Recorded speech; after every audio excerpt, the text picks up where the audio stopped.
From the Mixed-Up Files of Mrs. Basil E. Frankweiler. Something More. And afterward from the author. I was asked to write a foreword to this 35th anniversary edition of From the Mixed-Up Files of Mrs. Basil E. Frankweiler, but I myself never read forewords until after I've read the book, and then I read them only if I really liked the book and want to know something more. So instead of a foreword, I've written an afterword, and hope that you are reading it now because you like this book and want to know something more. Since its first publication in 1967, there have been a lot of something mores that have changed New York City, the Metropolitan Museum of Art, and me. Strangely, the events of September 11, 2001, that have changed forever both the conscience and the configuration of New York City would not have changed Claudia and Jamie. The skyline that they would have seen when they arrived in Manhattan would not have been very different from that which we now sadly see. The Twin Towers of the World Trade Center were not completed until 1973, 6 years after From the Mixed-Up Files was first published. The conscience of the city, too, has changed since the terrorist attacks. The spirit of the city is courteous and patriotic now. In 1967, New York was the scene of student protests, anti-war demonstrations, and race riots. But Claudia and Jamie would have been as unaffected by the spirit of patriotism and cooperation now as they were by the spirit of protest and conscientiousness then, for neither civic pride nor civil disobedience was part of their emotional landscape. Theirs was a journey inside, and Claudia's war was with herself. The trains from Greenwich still arrive at Grand Central Station, and Claudia would still complain to Jamie that it was over 40 blocks from there to the museum, and Jamie would still complain about the price of bus fare, which now cost almost as much as the adult one-way train fare from Greenwich cost then. Olivetti no longer has a typewriter on a stand outside a building on Fifth Avenue. Olivetti no longer makes manual typewriters. Does anyone? The Donnell Branch Library on 53rd Street still caters to children, even though the card catalog Claudia and Jamie use has gone the way of the manual typewriter. With the exception of one reader who wrote me a letter scolding me for writing that 2 kids could live on $24.43 for a whole week in New York City, I have not had anyone quibble about the cost of living. Most readers focus on their rent-free accommodation in the museum and recognize that these details accurate for their time, are the verisimilitude that allow Claudia and Jamie to live beyond the exact details of life in 1967. Since 1967, the Metropolitan Museum of Art has gotten bigger and busier and has put a new face on Fifth Avenue. Entrance was free then, and it isn't now. There was a fountain in the restaurant then, and there isn't now.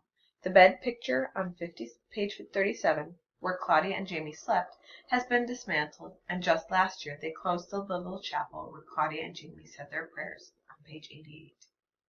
Even so, for 35 years the staff of the museum has been asked so many questions about this book that in the spring of last year they devoted a whole issue of their publication, Museum Kids, to it. It is titled The Mixed-Up Files Issue.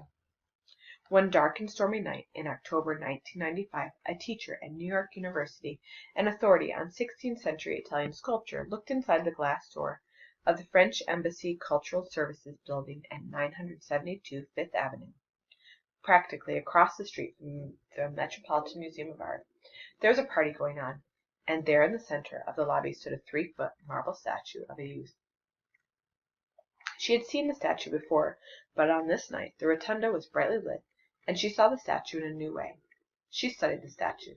She did a lot of research, and months later she announced to the world that the statue in the lobby is a Cupid, an early work of Michelangelo. "What's the difference between an angel and a Cupid?" Jamie inquired. "Why," Claudia asked, "because there's a lost Cupid for sure. Angels wear clothes and wings and are Christian. Cupids wear bows and arrows. They are naked and pagan." Page 73. The statue in the lobby is naked. The statue in the lobby has a quiver of arrows. However, the arguments pro and con about its authenticity continue, and exactly echo those that Mrs. Frankweiler speaks of on page 152. On January 23, 1996, when the New York Times carried a front-page story about the Cupid in the lobby, I got a lot of calls and letters asking me, Did I know about the statue when I wrote from the mixed-up files of Mrs. Basil E. Frankweiler? The answer is, I did not.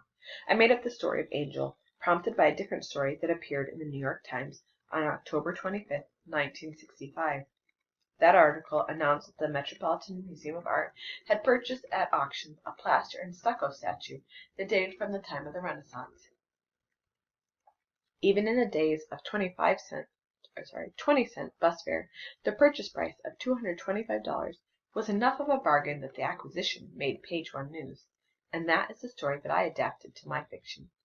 Angel became part of Claudia's story about finding herself, about how the greatest adventure lies not in running away, but in looking inside, and the greatest discovery is not in finding out who made a statue, but in finding out what makes you. The Metropolitan Museum of Art still does not own a piece of sculpture by Michelangelo, but to a whole generation of readers the discovery of Cupid in the lobby was a case of life imitating art. I, too, have changed since 1967. When I wrote from the mixed-up files of Mrs. Basil E. Frankweiler, I was the mother of 3 living in the suburb of New York City. I am now the grandmother of 5 living on the beach in Florida. My daughter Lori, who posed for Claudia, has a farm in the Finger Lakes of New York. She grows peaches and raspberries, watermelons and cantaloupes, and calls her place the Mellon Foundation. She is the mother of Samuel Todd, about whom I have written and illustrated Samuel Todd's Book of Great Colors and Samuel Todd's Book of Great Inventions. My son Ross, who posed for Jamie, is the father of Amy Elizabeth, about whom I have written and illustrated Amy Elizabeth Explores Bloomingdale's, and Sarah, because he has never cheated at cards or anything, but like Jamie is excellent with money. He is a consultant in Washington, D.C., and is also my financial advisor. My son Paul, who is the young man sitting in the front of the bus in the picture facing page 13, is a computer scientist, and it is he who convinced me to try writing on the computer, which I do except when I turn my back on it and write in longhand, as I did for the entire manuscript of From the Mixed-Up Files. Paul is the father of Anna and Meg. I had promised Sarah and Anna and Meg that I would write eponymous books for them. I hoped it would make them look up eponymous, and it did, but they kept on growing up faster than I can write, so I have yet to keep my promise. I am not yet as old as Mrs. Frankweiler, page 152, and the years in which I can say that are still in the double digits, but they are counting down. My beloved husband David, to whom this book is dedicated, and John Carl, my stalwart editor, both love this book for the time of its birth. See the first letter John wrote to me about it. It's on the next page. David died last year, and John died the year before. Sadly, they both will miss this anniversary, and I shall miss them both forever. Over the years, kids have written to me and asked me to write a sequel. When this book won the 1968 Newbery Medal, I wrote a small piece that was given to people who attended the awards banquet. I am closing it here after John Carl's letter. It is the only sequel I will ever write. I won't write another, for there is something more to tell about Claudia Kincaid and Jamie and Mrs. Basil E. Frankweiler. They are as they were, and as I hope they will be for the next 35 years. I wish them happy anniversary and a long and happy life, and I hope you do too. E. L. Konigsberg. The letter. Dear Mrs. Konigsberg, since you came in from the mixed-up files of Mrs. Basil E. Frankweiler, I have found myself chuckling over it more than once. I have read it only once, but the memory of the incidents come up every once in a while. I do really want this book. I will be sending you a contract very shortly. I have some suggestions that I will think make it even better, but don't want to make them until I have had a chance to read it through again. You'll be hearing from me shortly. Sincerely yours, John Carl, editor of children's books. From the mixed-up files of Mrs. E. L. Konigsberg. Claudia. What are you writing? Jamie. A letter. In pencil? Who ever heard of writing a letter in pencil? You're supposed to use a pen. Where's your pen? I'm writing it to Bruce. Say, Claude, do you spell Newberry like I knew the answer, or like I wish I had a new sister? Newbery. What kind of berry is that? I never heard of a 1R berry. Now you have. What's Newbery got to do with letters? You know, all that stuff we told to Frankweiler?